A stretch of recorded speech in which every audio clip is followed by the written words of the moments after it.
Thank you so much, sir. Now I would like to invite Professor Varun Sahni to share his experiences on Technology Vision 2035. Varun Sahni is Professor in International Politics at Jawaharlal Nehru University, New Delhi, and Chairperson, Center for International Politics Organization and Disarmament, CIPOD. He has been visiting professor at Sandia National Laboratories, Albuquerque, Mexico City, National Defense University, Washington, D.C., and the Asia Pacific College of Diplomacy, the Australian National University, Canberra. He served as the 10th Vice Chancellor of the University of Jammu. He is one of the 3 authors writing main vision document of Technology Vision 2035. Ladies and gentlemen, please put your hands together for Professor Varun Sahni.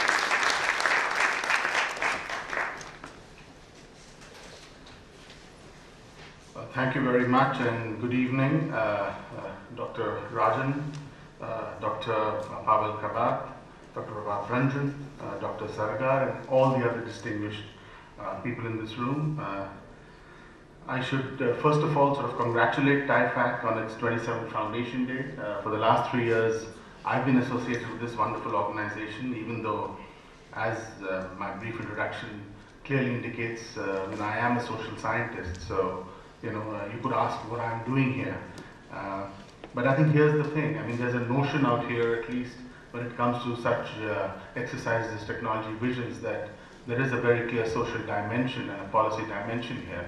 And so, along with my colleagues, Dr. Bal Phonke, who's here, and Dr. Harit Santanam, who couldn't make it today, we, the 3 of us, are trying together to come up with a document that would ultimately sort of summarize what exactly the technology vision in 2035 could be for our country. Now, obviously, I have about 10 minutes with me, and it's a pretty long document, even though we're trying to keep it as short as possible. It'll probably still be, I reckon, about 12,000 words at least. So I'm really going to be doing very, very little other than give you a sense of how this document seems to be sort of flowing. I'll be talking really about sort of the various sections in this document, and I hope that that would be more than adequate. We start in this document by really a retrospection, to take a look at the Technology Vision 2020 exercise, in which Dr. Rajan was so instrumental, and we sort of use that really to, in a way, ask what has changed, and even in terms of methodology, what should we be doing different in this exercise compared to the 2020 exercise. The 2020 exercise was really from the viewpoint of India in 1996. The 2035 exercise is from the standpoint of India in 2014.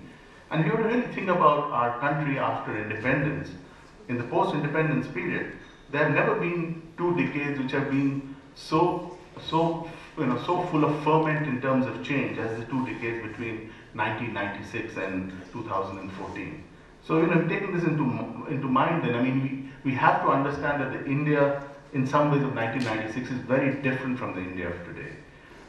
So what we do is, in the first part of this report, we take, in a way, the metaphor of the horse, the various sort of, the horse gait, the gallop, the canter, the trot, and the walk. And we sort of, look at various sort of technology groups in terms of sort of, this metaphor of the horse.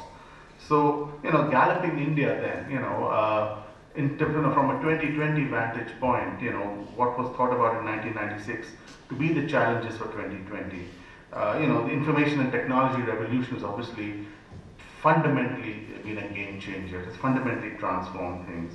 But so, in a way, if you're thinking about India galloping, it's not just the ICT, it's also the entire strategic sector, specifically nuclear technology and space research. Overwhelmingly self-driven. They have another sector which we can say really in some ways is galloping. Then there is the cantering India, and in the cantering sort of India, we have agriculture as a very important sector. India has largely achieved the food targets that had been set up for in the Technology Vision 2020 document. A lot of this has happened through advanced technologies like genetically modified crops, tissue culture, molecular breeding, plant propagation, and so on.